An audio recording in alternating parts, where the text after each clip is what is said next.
News 7 Tamil, பொறுப்பும் பொது நலமும். மாற்றுத்திறனாளிகள் பங்கேற்ற தேசிய தடகள சாம்பியன்ஷிப் போட்டியில் வீரர்களுக்கு போதிய வசதிகள் செய்து தரப்படவில்லை என புகார் எழுந்துள்ளது. இது தொடர்பாக விரிவான விசாரணைக்கு உத்தரவிட்டுள்ளார் மத்திய விளையாட்டுத்துறை அமைச்சர் சர்பானந்த சோனோவால்.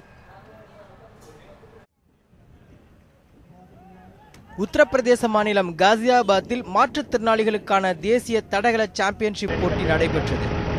மார்ச் 20ஆம் தேதி முதல் 22ஆம் தேதி வரை நடைபெற்ற இந்த போட்டியில் நாடு முழுவதிலும் இருந்து சுமார் 600 மாற்றுத்திறனாளி வீரர்கள் பங்கேற்றனர். மாற்றுத்திறனாளி வீரர்களை சாதாரண வீரர்களை நடத்துவது போல் நடத்தவில்லை என்ற குற்றச்சாட்டு எழுந்துள்ளது. குளியலறை வசதி, படுக்கை அறை வசதி, மாற்றுத்திறனாளிகள் போய் வருவதற்கு ஏற்ற சாய்வு மேடை உள்ளிட்ட அடிப்படை வசதிகள் முறையாக செய்து தரப்படவில்லை என விளையாட்டு வீரர்கள் குற்றம் சாட்டியுள்ளனர். டாய்லெட் பிரச்சனை அதிகம் சார் எங்களுக்கு. ப்ளஸ் அதுக்கடுத்து எங்கள் நைட்லாம் கொசு ஓவர் சப்பா. எங்களுக்கு இப்போ பின்னாடி கொஞ்சம் பெரிய கால்வா மாதிரி ஒன்று போய்க்கிருக்கு.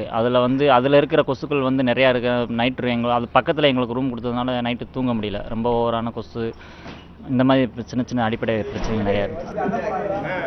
வீரர் வீராங்கனைகள் சாப்பிடுவதற்கு சிற்றுண்டி வசதி போதிய அளவில் இல்லை என்றும், பால், பழம் போன்ற பொருட்களை வாங்க அருகில் உள்ள கிராமத்திற்கு செல்ல வேண்டிய நெருக்கடி ஏற்பட்டதாகவும் ராஜஸ்தானைச் சேர்ந்த வீரர் மகேஷ் நெஹ்ரா தெரிவித்தார்.